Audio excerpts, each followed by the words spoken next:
Welcome back. My name is Leaf Oliver's Kitchen, and I do a lot of from scratch cooking with budget in mind. And I specialize in mainly low carb and keto, as well as a lot of everyday delicious meals. So I broke my foot about 8 weeks ago, and I'm still on the mend. So I can't really be in the kitchen at the moment. So what I thought I'd do today is I would compile a variety of low carb recipes that I use a lot, and I found really helped me jump from eating a high carb meal to going to low carb. And it is a bit of a transition, and I find these recipes really do help. And so what I'm going to do is I'm going to do a quick run through 6 different recipes. And what I'm going to do is I'm going to post the actual links to the full videos down below. So if you want to see the full methods and everything, that's in the description down below, and give you some inspiration on how you can change up things while you're doing low carb or keto.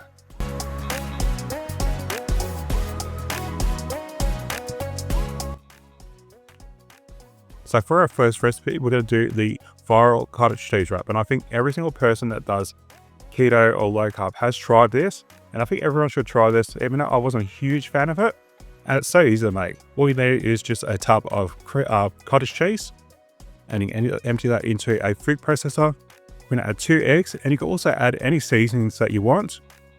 I decided to keep it plain Jane and just see how it turns out. And then we're going to blend this up in a food processor or blender until it's nice and smooth. And then we're going to pour this onto a nice lined tray. And we're going to get it all evened out onto that tray, and we're going to bake it in the oven at 170 degrees or 350 degrees Fahrenheit between 20 and 30 minutes. There is no exact recipe for this, so it does take a bit of playing around and everything, but overall it's an okay alternative to your wraps and everything. I wasn't a huge fan of it, but give it a go. I think everyone should actually give this recipe a go.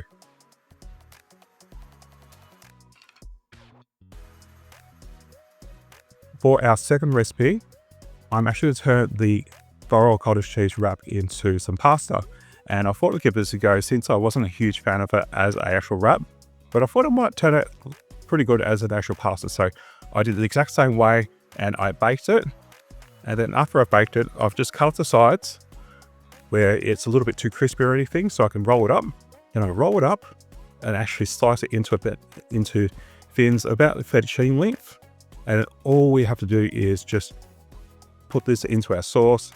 And I thought it was a really good alternative to traditional pasta. It's not nowhere near a traditional pasta, but I think it was a great alternative. And I did that in a matriciana sauce, which was just amazing.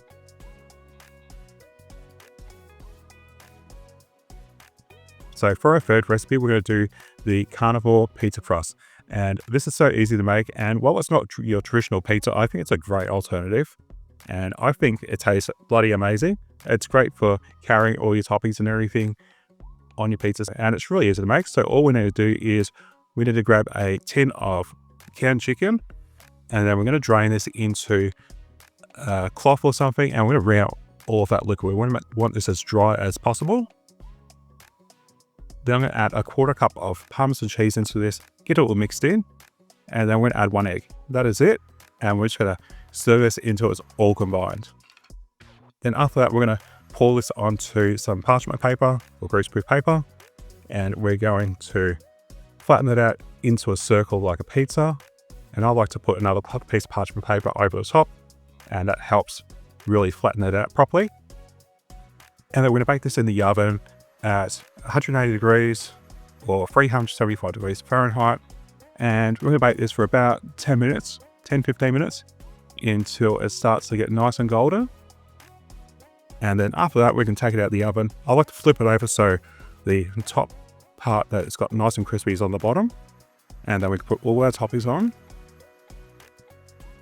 And then we can bake that in the oven for about another 10 minutes until the cheese is deliciously melted. And the great thing about this is most toppings are actually low carb, so you can load it up.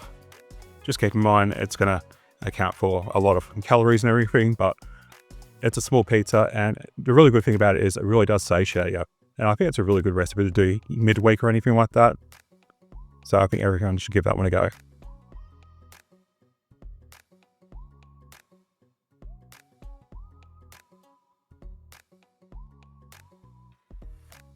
So for the fourth recipe, I'm making a keto English muffin, and these turn out just like the real thing. I was actually pleasantly surprised at how good these turned out. All we're going to do is we're going to grease a microwave-proof ramming tin.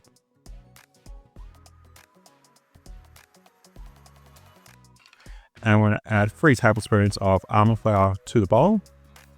We're going to add a pinch of salt and half a teaspoon of baking powder.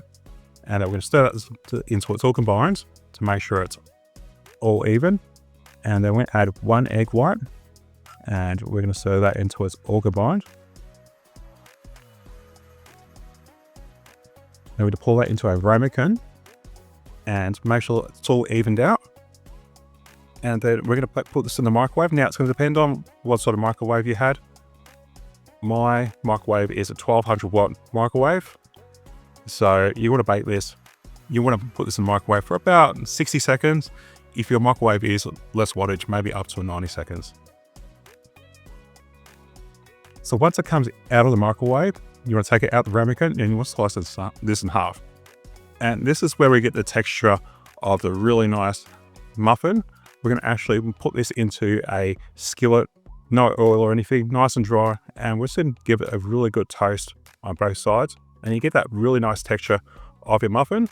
I did also try a lupin flour muffin, but that didn't turn out as well. So that still needs to work. So the almond flour one turns out perfect anyway. So I think it's an absolutely amazing alternative. And you could make these in bulk, keep them in the freezer and have them ready for breakfast.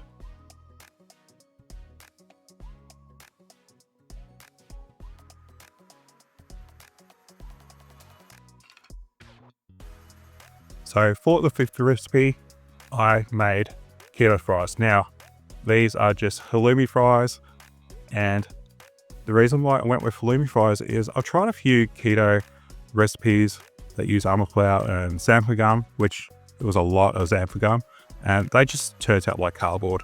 They weren't good or anything. So these don't resemble actual chips, but I think they taste bloody amazing, and I think they're a great alternative.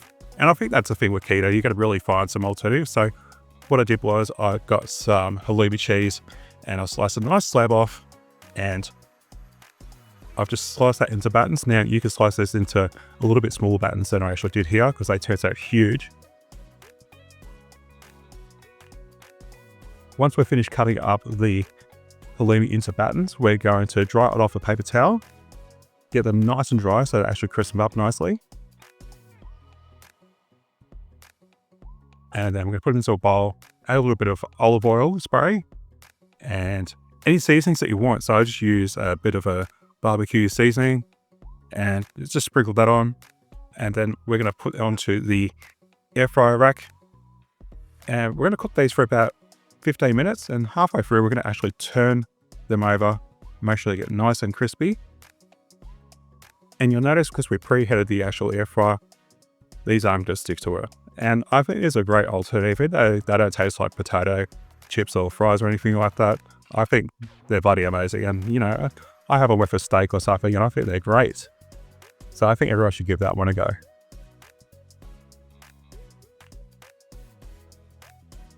So for our last recipe, we're going to make keto tenders, and they're so easy to make. And I think they're great for a lunch or a good snack, or if you're having people over football or anything like that. And you need an alternative, I think these are great for it. So the first thing we're going to do is we're going to grind up some pork rinds. So I get pork rinds from Costco and I just put them in the food processor and get them nice and fine. You can also use a pork panko crumb that you can sometimes get from some places. And then we're going to put all our favorite seasonings into this pork panko. I usually do some garlic powder, onion powder, some herbs, some paprika, bit of chili. And then after that, we're going to, in another bowl, put some egg. And I like to add a bit of sriracha to this to add a little bit of spice. And we're going to beat that up until it's all combined. But all we have to do is just dip our tenders into the egg mixture and then press the pork panko into it. And they're ready to cook. So we're going to cook these at 200 degrees Celsius or 400 degrees Fahrenheit for around 15 minutes, and we're going to turn it once halfway through. And these go beautiful with a ranch or your favorite keto barbecue sauce.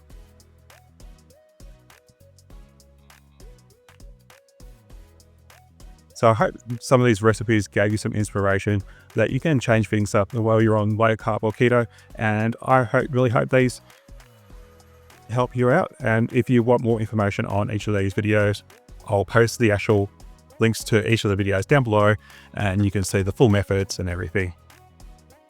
So on my next video, I'm going to do 5 low carb desserts so you don't miss out this festive season. So hang out for that one, and don't forget to subscribe if you want to see that one. So thanks for watching, and I hope to see you soon. Bye.